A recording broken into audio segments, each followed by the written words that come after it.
Hello and welcome to a special episode with the kings and queens of the sands. I'm Boom Gonzalez. And I'm Ayal Estraniero. We got the newly crowned UAP Beach Volleyball Champions in the studio. This is Starting Lineup. JD!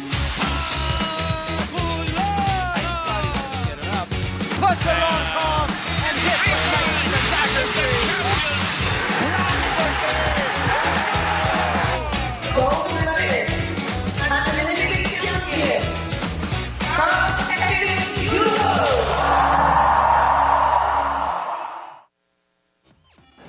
'25 welcomed a handful of new UAP champions and are here with us today, the 7 Pete Kings of men's beach volleyball from the hosts, the UST Tiger Sands, head coach Paul Dolorias, Smel Salon, Dominique Gabito, and MVP, two-time MVP, di ba? Alche Gupiteo.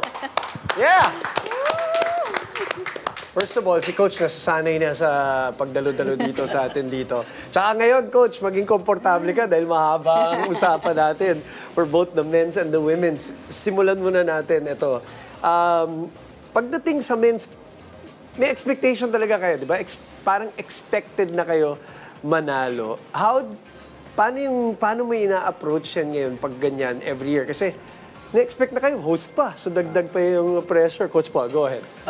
Sa lalaki kasi, even though na champion kami, pero mas inanuhan namin yung training namin eh. Mas mataas ang intensity ngayon kasi... This year? Oo, kasi champion nga. So expect na talagang hahabulin kami. So medyo mas mahirap yung ginawa namin training. Kaya itong mga bata na to talagang prepare talaga namin para dito. Kasi nga, depending champion eh. So yung training namin talagang medyo mahirap. Pag sinabi mong mas mahirap, Coach, bakit siya naging mas mahirap siya kumpara last year in terms of conditioning, in terms of skills level. Kailangan ipataasin namin yung level nila. So, nag-adapt kami ng mga bago system. Kagaya nung nag-training kami sa Japan, may mga nakita kaming pwedeng gamitin. So, ginamit namin. Kaya parang nag-level up kami ngayon kumpara last year. Even though na depending champion kami. Yes. So, yun yung ginawa namin. So worth it yung mas nakakapagod na training. 7 Pete, you swept the entire season. You only dropped 1 set. But Dom, how big was that Japan training as preparation going to season 88? Kwentuhan mo kami ng mga kaganapan sa Japan. So, yung ginawa po namin sa Japan is nag-training camp po kami. So, knowing Japan po, madaming high level po yung volleyball trainings. Also sa beach. So, gaya ng sinabi ni Coach D, madami kami nakuha. Malapit lang konti. Madami kaming nakuhang skill set na pwede naman gamitin na hinasa namin pag balik namin ng Pilipinas. So, yun. Inulit-ulit namin sa training at sa naging muscle memory namin. So yun, nagamit naman siya nung sa UAP and nakatulong during our season ngayon na nag-champion po kami. Smell, your rookie ka, no? So, okay. So, ito maganda dahil kumbaga sila, alam nila yung pressure of defending, di ba, Coach? Ikaw, kumbaga, wala ka pang ganong pag-iisip. So, baka mas may pressure ba na pag pumasok ka as a rookie, ito kaagad yung expectation sa'yo? Super po yung pressure po. Hello. Sige lang, go. Super po yung pressure na naramdaman ko po nung nakita ko pong maglaro sila sa loob ng court na-amaze po ako na, wow, ganito pala yung level ng laro sa UAP. Then, yun po, super nape-pressure po ako since rookie po ako. Then, yun nga po, first UAP ko po siya. Correct. Paano mo in-overcome yung pressure? Ang ano lang po, inisip ko lang na mataas mo yung preparation namin. So, inisip ko lang po na dapat happy lang ako since mataas naman po yung preparation namin. I'm sure po ako na makukuha po namin to. If si Ismael is very sure na makuha yung championship, siya, ikaw naman, Sure na sure. Sure na sure, makukuha ulit. But was there any pressure or mas nangibabaw yung confidence papunta sa season 88? First po, hindi ko siya masabi na gano'n po yung pressure tapos yung confident namin. Alam naman namin since champion po kami last season. Pero yung kaba din confidence, parang pantay lang po. Since ano po kasi yung before UAP namin, marami po kaming struggles na nakuha. Before UAP, may mga sakit, may mga na-hospital. Parang ganun po. Parang doon na lang po kami nagugot ng lakas namin. And also sa coaches namin na ay always nagsasabi namin na kaya nyo yan. Kaya yan always. So doon po kami nagugot always. So, and yung sa pressure naman po, as coach said naman always na it's a new beginning po. So walang pressure lalo kasi UAP minsan lang po kasi.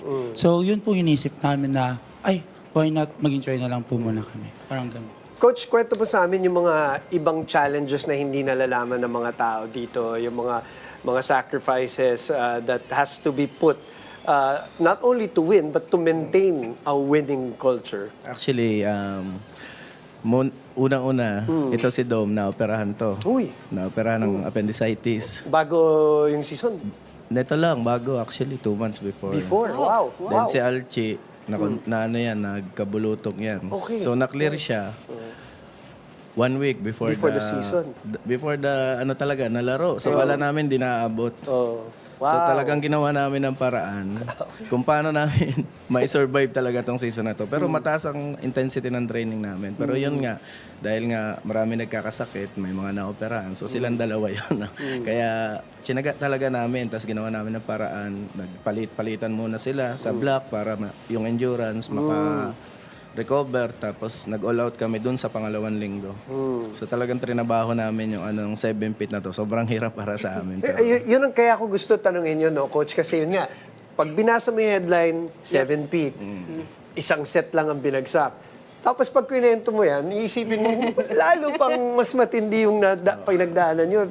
So it makes the achievement more right. amazing, So, partner. Yep. So, Dom, despite all of the struggles, going into that finals, and then that finals, that first set medyo Oo nga. intense talaga. Tama. Seesaw battle talaga. What was going through your mind during that time? And you also seemed to level up during the finals.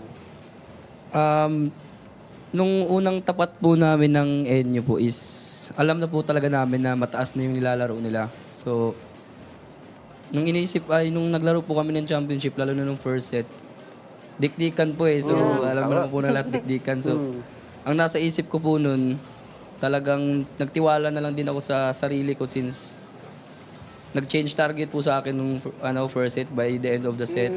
Lapit lang konti, Dom. Tsaka nagtiwala din po ako sa partner ko na alam po namin na kaya namin. Tsaka pinagtitrainingan po namin yung ganung pressure game po namin sa training. Araw-araw po namin ginagawa yun.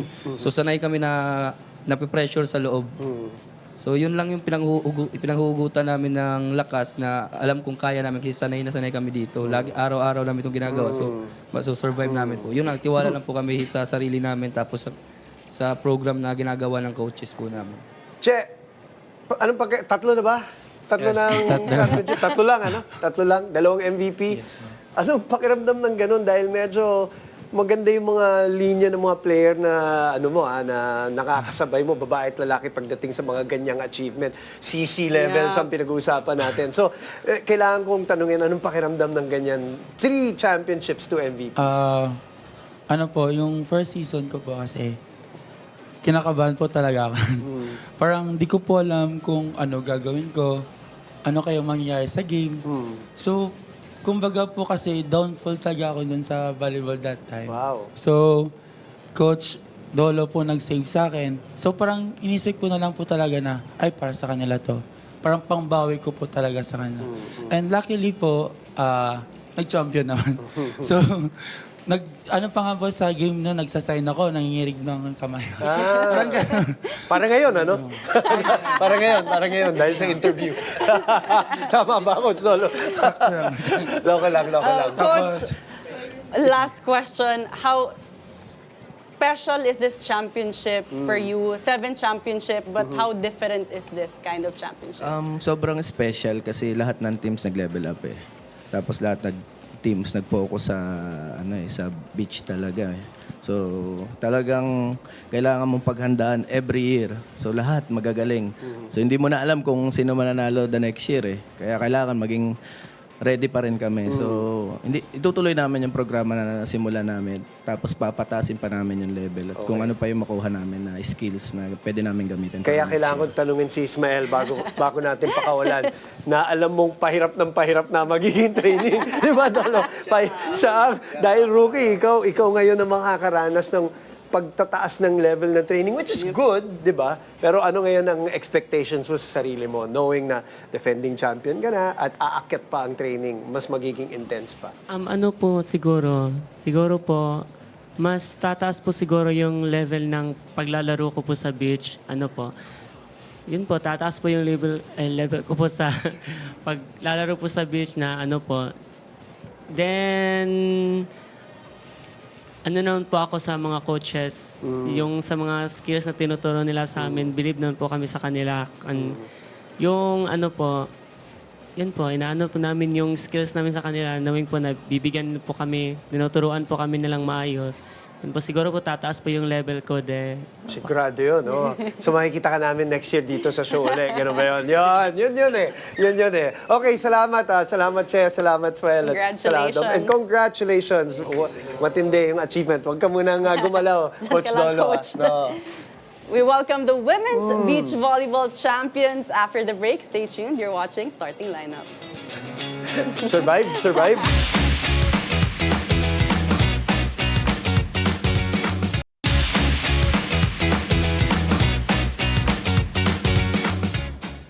Welcome back to Starting Lineup. The champs keep on coming and here to celebrate their 10th championship in women's beach volleyball are the UST Female Tiger Sands coach Paul Doloria, Sofia Pagara, Lorien Gamboa, and MVP Kylin Prohelia. Congratulations! Ayaw na umalis ni Coach Lolo. Kaya sisimula ako kay Coach ulit. Hanggang next year, dyan na daw siya upo. Coach, you mentioned earlier, mas nag-intensify yung training nyo in the men's division. But in season 87, you lost your winning streak to NU. How different was the preparation for the women's division for this year? Oh, talk about yung pain also Yeah. of that one. Kasi alam namin na medyo masakit yung nangyari na yun. Masakit kasi first time ko yun na mag-silver sa pagiging head coach ko. Grabe. So, etong women's, maaga namin pinabalik to eh. Dati kasi may bakasyon niya na 1 month ng summer. Tapos parang 1 week, 2 weeks lang bakasyon, then training, then dire-diretso na. Kaya medyo mabigat ang laban ito kasi may hugot talaga eh. Kaya nga. Medyo masakit eh. Correct. Kaya sabi namin talagang paghirapan namin ng todo. Ikaw as a coach, ano yung parang realization mo na first time ka nag-silver, nasira yung streak? Other than yung sa players mo muna, ikaw as a coach, anong Mas naisip coach, mo? mas masakit eh. Lalo na nung umiyak sa akin nung huli na natalo. Kasi kung nasaktan sila, ikaw na gumagawa ng program, ikaw nagpaplano sa lahat. Tapos first time mo din na mag-silver. So sobrang bigat sa loob. Kaya wala rin yung ibang magagawa, kundi bawiin na lang sa susunod na taon. Kasi deserve din naman ni Enyo last year. Kasi talagang pinaghirapan nila eh. So wala din kami masabi. So bawiin na lang namin sa susunod. Kaya inagahan namin yung preparation namin. Mas pinaghandaan talaga namin ngayon. Kaya si Kylie, malaki ng pinayat niyan eh. Malaki yan siya. Ganun ba? Sige, tanungin natin. Since kinall out ka na ni Coach, di Kyle. Worth it naman, MVP. Okay, tell us about yung sacrifices nitong gaano from last year to this year, gaano kasakit at anong klaseng paghihirap ang pinagdaanan mo personally? For me po, yung sacrifices siguro is siguro isa na din yung weight loss journey ko. And yung tinik nga na meron sa amin na nawala yung 6 feet. Sobrang sakit. And yung sacrifices is siguro yung maaga kaming bumalik. And kahit na may bakasyon kami, nandun pa din yung pain. Kahit hindi kami naglalaro, kahit anong liga siya, bit-bit pa din namin. Siguro sa akin ngayon, yun yung sacrifice na bit-bit namin yung pain namin. Si Sofia, panayag ganun eh. Panayan tungo eh. Mukhang agree na agree eh. Marami rin eh. Si Sofia naman, so medyo it's clear that that loss against NU is naging malaking motivation. But you guys did not just perform well in the UAP season. Prior to that, yung mga off-season nyo, international tournaments nyo, sobrang ganda ng outing nyo. Aside from the NU loss, what else siguro yung naging motivation nyo sa mga preparations nyo going season 88? Siguro po,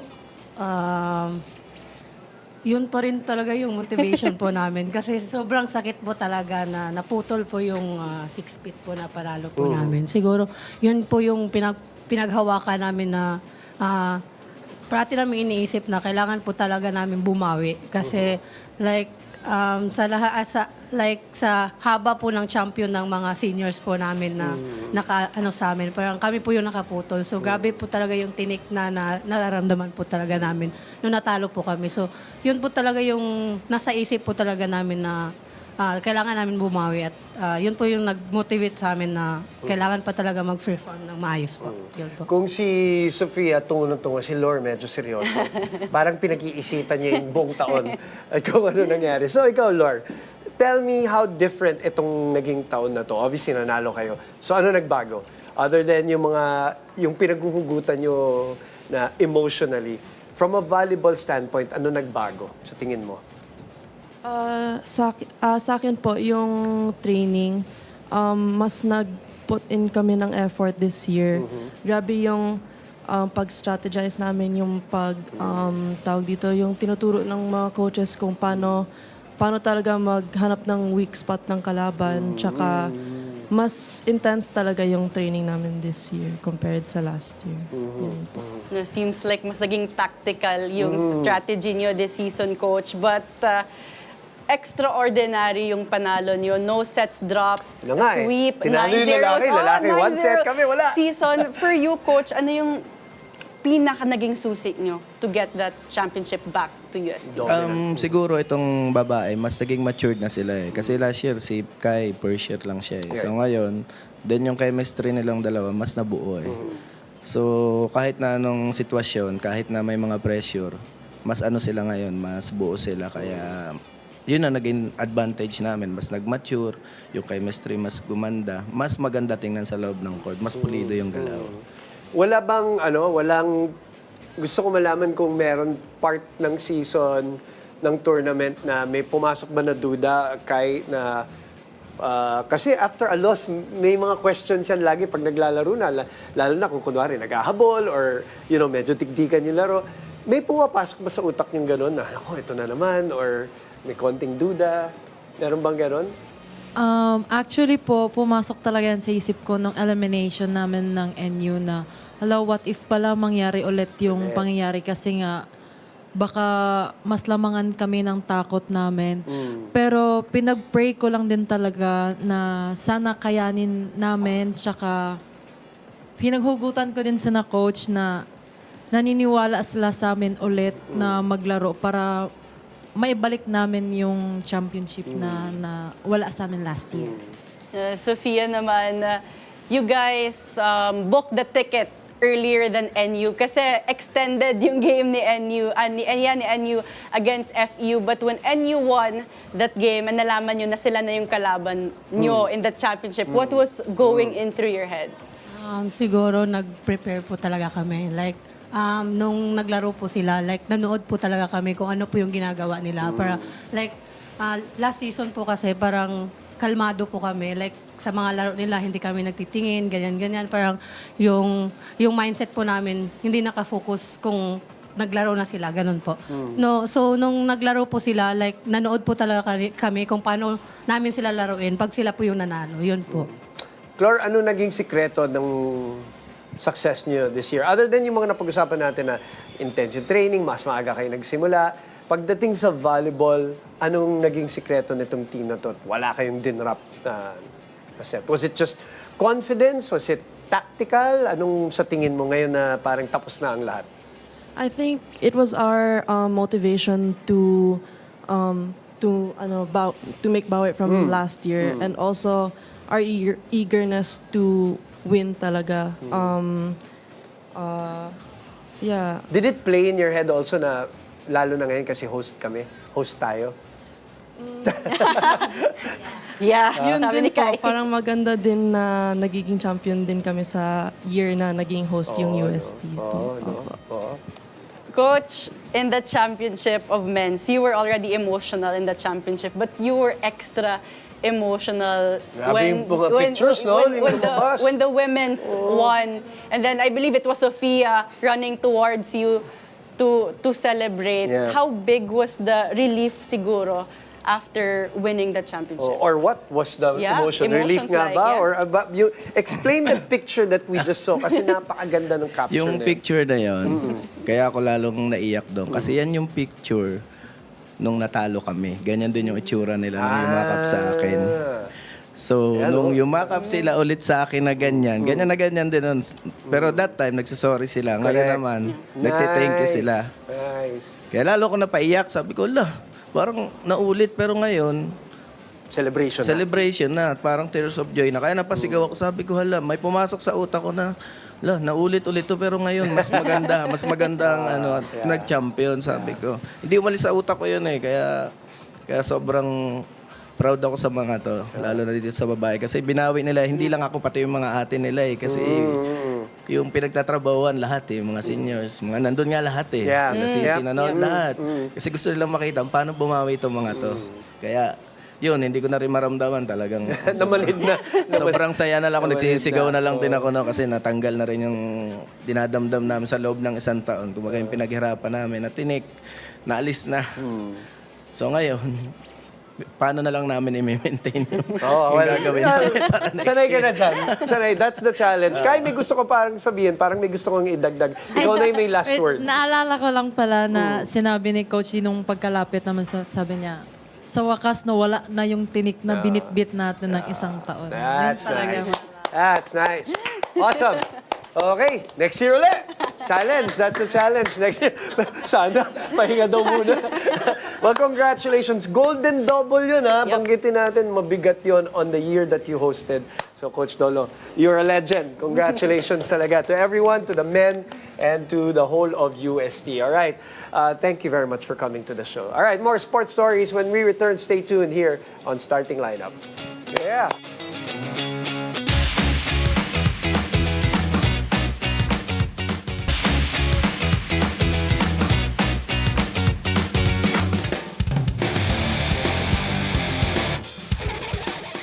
Welcome back to Starting Lineup. We've had quite a momentous 2025 for the PVL. So my partner Hill, could you run us through some of the highlights? You picked a few highlights from what was a challenging, a crazy, according to the players, diba? Very grueling PVL season. No, but one of the top highlights for me really would be the two championships of the Petrogas Angels, their first All-Filipino Conference Championship, that series with the Creamline, another classic rivalry, 5 sets. In Game 1, Petrogas took that one, 5 sets. In Game 2, Creamline, and then Petrogas finally winning in the All-Filipino. But they ended the year with a reinforced championship. They're back as the champions after they won the 2022 title. And I think it was special because a lot of players were back with Petrogas. Correct. We're talking about Myla Pablo, Bang Pineda. Correct. Obviously, their foreign player in Lindsay van der Weide, and a lot of MVPs, Brooke Van Sickle, MJ Phillips. So it's just really their system, their team leveling up every year. The All-Filipino one is also very special because they're not known to, Yep. right? They're Yep. always, they're going to do well in the reinforced, but All-Filipino is always a struggle. So that is special because Yep. of that. And then, of course, 2 in 1 calendar year is a first Yep. for the franchise. 2 in 1 calendar year is also what Yep. happened to the next team that you wanted to highlight. PLDT, I mean, they've always been there. Laging kinukulang, laging kinakapos, but finally they won their first title. It was in the preseason in PVL at first, but then they also won another championship in the Invitationals. And we always talked about this. PLDT has always been a contender. It was just a Yes. matter of, having all the pieces together, healthy, and building that chemistry. We're talking about the comeback of KKD looking healthier, Kim Fajardo as well, and having, tall middles and Majoy Baron and Del Palomata, and just a lot to celebrate for this franchise after all that they've been through over the years, all the heartbreaks. All the heartbreaks, all the near wins, the unable to break through, and Right. because there are expectations with Right. that lineup like that. So when they win, and they win twice, and then may streak pa, di ba? They had a very long streak. But it was also a great year for freshmen Oh, in yeah. the PVL. A really great batch of talents. We're talking about the top pick, Bella Belen, AC Minor, Rookie of the Year, and at the same time, Chani Tagaod, Jean Assis, just Sila Malaluan, a di ba? lot of great talents entering the pro level, and I would say they are the reason why PVL is continuously leveling up as a tournament, because there are these young players who bring a different kind of competitiveness in the pro scene. It's such a great year, which only sets up an even better, maybe more grueling 2026. We're going to look forward to that one. Thank you very much, Ayala. And we will see you, of course, when we open shop later this month for the PVL. All right, there And you go. that's it. I'm Ayala Estraniero. I'm Boom Gonzalez. Thanks for watching Starting Lineup.